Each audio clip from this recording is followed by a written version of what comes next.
what kind of information am I getting? And it's a sort of shorthand of going, it's my shorthand of going when I've got a group, this is the right kind of information, I'll just keep going. Or, and so you could, it's about knowing what do you want and what are you getting?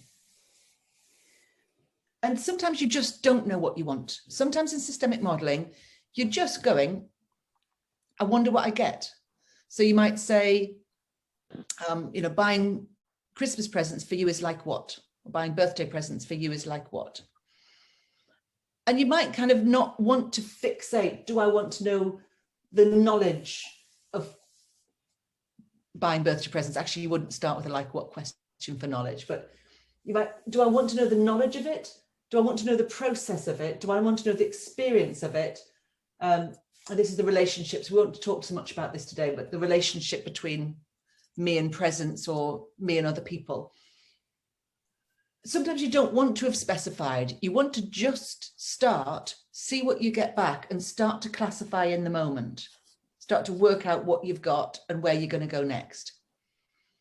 Or you might want beforehand to go, I don't want the knowledge. What I'm going to go for is a bit of, I want to get a bit of the process. How does birthday present buying work for this person?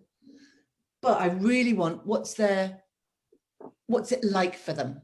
What's that whole process? What's their state in relation to that process? That's what I'm up to. And that would be one, a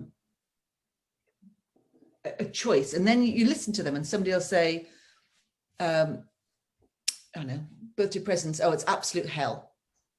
And you go, okay, what have they given me? So if somebody's response to that question is absolute hell, which kind of information have they given you? State experience. Yeah, experience. Yeah, state experience, their metaphor for it, or the metaphor for their relation, or sorry, for them, for what it's like for them. And so then you know, if you ask another question, so if you take the absolute hell and you ask a clean question about it, you will expand that class of information.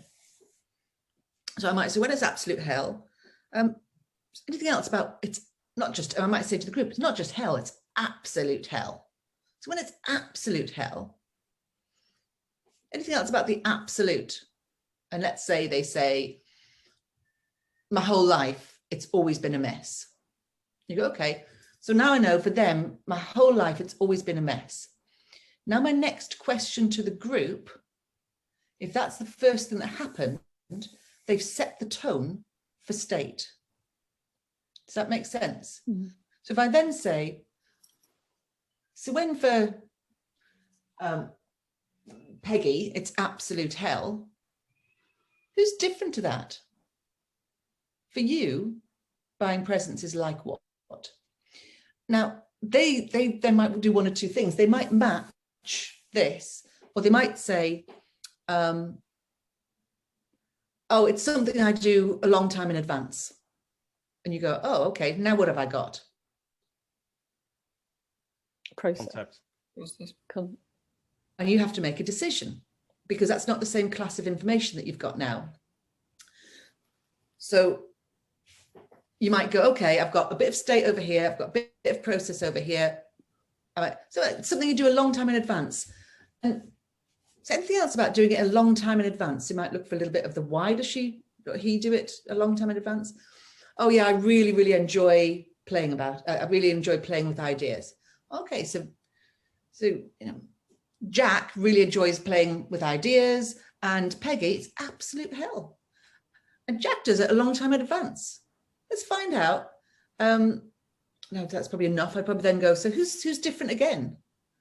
So what you're doing is you're noticing what am I getting back, and then you've got to make a decision. What am I going to go for? So any questions just where I am right now? Yes, I'm thinking about keeping things equal in the group. So if you start to do something, then you need to do it with everyone. So you can't, oh, I want to go for that, but then you have to spend quite some time exploring for the rest of the group. Is there anything around that? it's just, all I know is that's just a decision you have to make, especially when if you've got a longer time frame, it's okay, because you can say, so I'd say, you know, so Jack, he does it a long time in advance, and Peggy, it's absolute hell and has been a whole life. You know, who's different again? And somebody else says, oh no, for me, it's a last minute thing. You go, okay, so I've got 2 process, 1 state. Now, maybe to include Peggy, I'm going to need to get state for everyone in a minute, but let's go for the process for a little bit. So, you know, so for Claire, it's a last minute thing. You know, anything else when it's last minute like that? Oh yeah, you know, it rushes up at me, and then I'm like, it's all a big panic. I go, oh, okay, it's kind of a bit state and a bit process. So you're playing with it a little bit like this, but you can. So you saw me yesterday doing it on the fly, which I didn't enjoy very much, but I'm trying to keep it conceptual so that other people can look at process and state. And so if I want to keep it conceptual, I need to ask about, what do you know about it? As a concept, what do you think about it? If I want to go for state, I'm absolutely going to go for the embodied stuff. If I want to go for an embodied process, I have to go for embodied and process. So we've just got a few minutes now, and I'll set a starting question. One of you answer it, and then I want the rest of you to classify, what have we got?